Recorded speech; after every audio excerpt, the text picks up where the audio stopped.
No niin, seuraavaksi olisi sitten tarkoitus miettiä sähköä, vettä ja kaasua.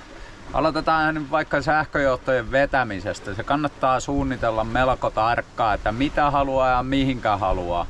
Me haluttiin Vilman kanssa paljon pistokkeita, paljon uspeja ja sitten sillä lailla, että mikro ja fööni toimii, että sillä lailla se mitoitettiin se meidän sähköjärjestelmä.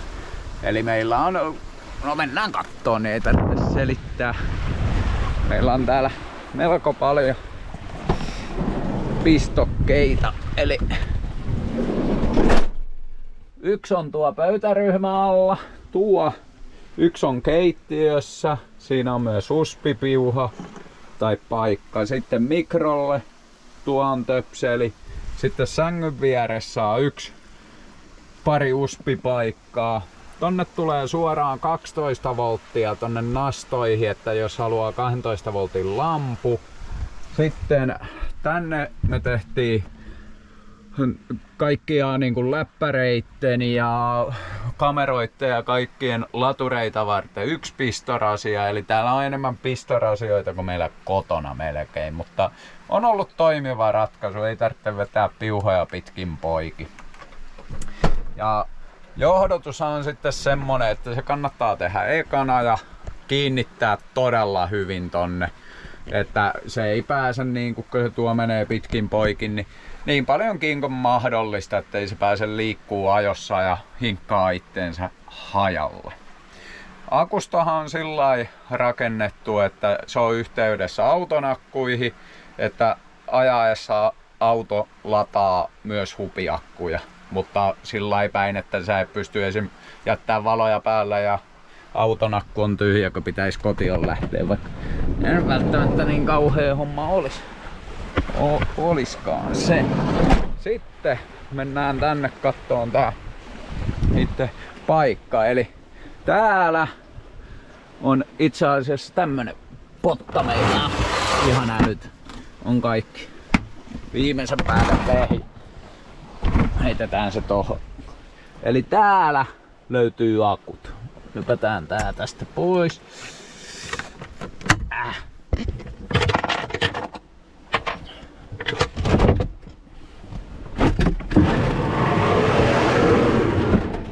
Eli siellä meillä on hupiakut.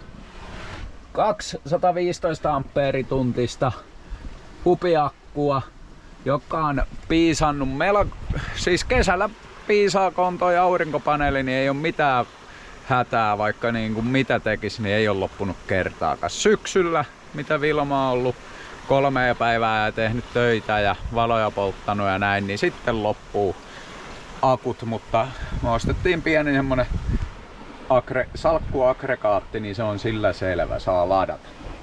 Eli siinä on akusto,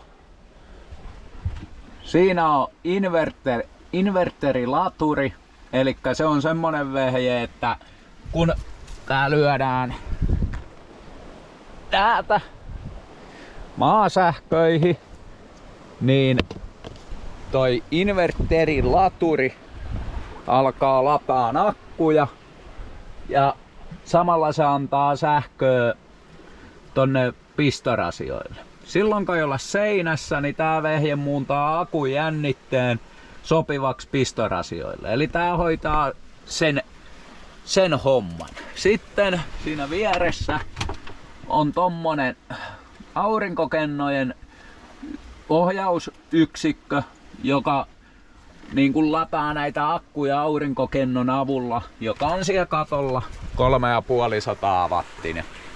Se kannattaa ottaa huomioon niihin, kun vie niitä aurinkokennon johtoja ja muita johtoja tonne katolle, että tekee niistä pitäviä, niistä liitoksista. Itsellä ei ole ainakaan vuotanut vielä, mutta siihen näkee vaivaa. Sitten tosiaan tietenkin erotuskytkimet ja sulakkeet ja täällä on niin kuin sähkökaappi, missä on kaikki sulakkeet ja releet. Eli kaikki niin kuin kotonakin. Ja sitten tämähän on semmonen homma, että kun me näitä autoja katsastaa matkailuautoksi, niin Tää vaatii ihan saman käyttöönottomittauksen ja tarkastuksen kuin oma kotitalo. Eli ette saa leimaa, jos teillä ei ole sähkömiehen sitä lappua, että se on mitannut tän ja ottanut käyttöön. Että semmonen on hyvä kans tietää, että ei ihan itse kannata tehdä. Ja se tietenkin koskee vaan 230 voltin puolta, että jos teillä 12 volttinen järjestelmä tossa on, niin sitä ei tietääkseni tarvitse mittailla sen kummallisemmin.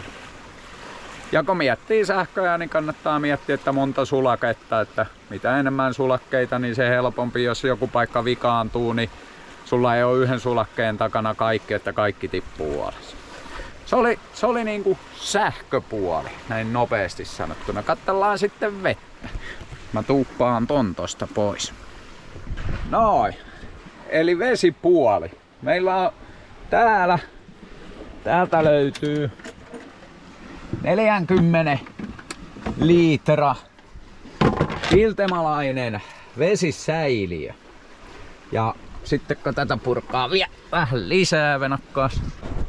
Tai oikeastaan siis tää on todella kätsä, kun on huomannut, että kun tän saa tästä vedettyä näin pois ja se on pyörillä, niin voi käydä täyttää vaikka tuo Norjassa kun ajelee ja Suomessa missä on puhtaat vedet, niin toi on renkailla, ottaa sen mukaan, vetää siihen kosken viereen ja täyttää siitä. Toimii ehdottoman hyvä. Mä puran nyt lisää, niin mä näytän enemmän. Eikö näytä mä ton suihkun vielä. Eli tässä on tämmönen kaasulla toimiva vedenlämmiti. Eli kun vesi alkaa virtaa, se lämmittää veden. Ja se on suihkua varten ja saa siitä keittiönkin vettä. Niin meillä on tässä hyvin yksinkertainen tämmönen suihku. Siitä saa veden päälle ja tuolta yhdestä napista. Ja kas kummaa, vettä tulee. Sitten kun tosta pistää tän päälle tuolta alhaalta, niin se on suoraan lämmintä vettä heti, niin kun toi vesi alkaa virtaa. Suosittele, on hyvä vehje tommonen. Niitä kannattaa ostaa. Nyt mä puran enemmän. Noniin. Eli tässä kun otin ton suojan pois, niin näkyy. Siinä on pumppu, joka ottaa säiliöstä veden ja pumppaa lämmittimelle. Ja sitten tosta lähtee tonne keittiön hanoille. Ja sitten kun näitä suunnittelee, niin kannattaa miettiä ne sillä lailla, että vesisäiliö ei ole ristikkäisessä kulmassa mitä vesihana, että ei tule kauhean pitkiä vetoja. Eli miettii vähän, että mihin sijoittelee ne. Ja sitten vähän kannattaa painojakaumaakin miettiä, että me laitettiin akut tonne, vesi tonne, niin tää on balanssissa. Ja nyt kun puhuttiin painojakaumasta, tuli mieleen, että kun verottoman matkailuauto omamassa pitää olla yli 2700 kiloa, vai mitä se oli. Ja kun lähtee lihottaa tätä autoa, niin pitää ottaa huomioon, että akselimassat ei mene yli, mutta katsuri auttaa teitä. Se on, menkää vaikka katsastusasemalle kyseleen, siellä on ammattilaisia ja ne kyllä auttaa ja vastaa kysymyksiin. Mutta jatketaan tästä. Eli siitä lähtee suoraan vesisyöttö tonne meidän keittiön hanalle. Ja siinä on toi 40 litra renkailla oleva säiliö. Tossa mä en jaksa alkaa avaa, mutta täällä on kaasupullo. Ja tää on helvetin hyvä tämmönen veneen, niin kuin joku miehistöluukku, no ei se nyt miehistö, kun se noin pieni, niin saa hana helposti kiinni, ei tarvitse aina avata koko ovea. Ja toihan on sitten semmonen taas lain määräämä homma, että kaasupullon pitää olla suljetussa, ilmastoidussa tilassa. Eli me tehtiin tohon tommonen puinen tiivis laatikko, mistä on reikä pohjasta läpi, mistä se ilmastointi hoituu. Niin se on niin kuin lain sallima. Mennään käymään vielä sisällä ihmettelee loppuja.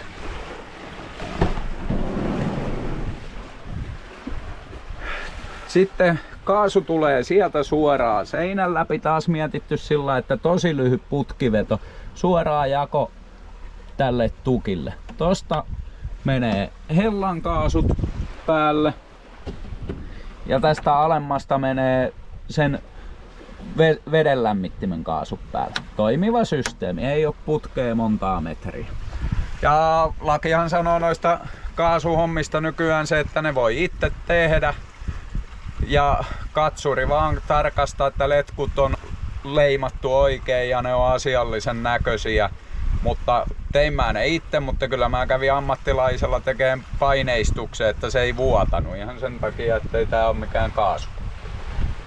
Siinä on vesihana ja sinne tulee vettä. Pakko vielä lisätä tähän, että tää on, jos haluaa televisio katsella, tää on toimiva ratkaisu. On vaan läppäri, tabletti roikkuu ja ei muuta kuin siihen. Ei tarvitse se kummallisempia vehkeitä. Näkee rallia hyvin. Ei muuta kuin Reikan kisaa kattoo vaan. Nätti.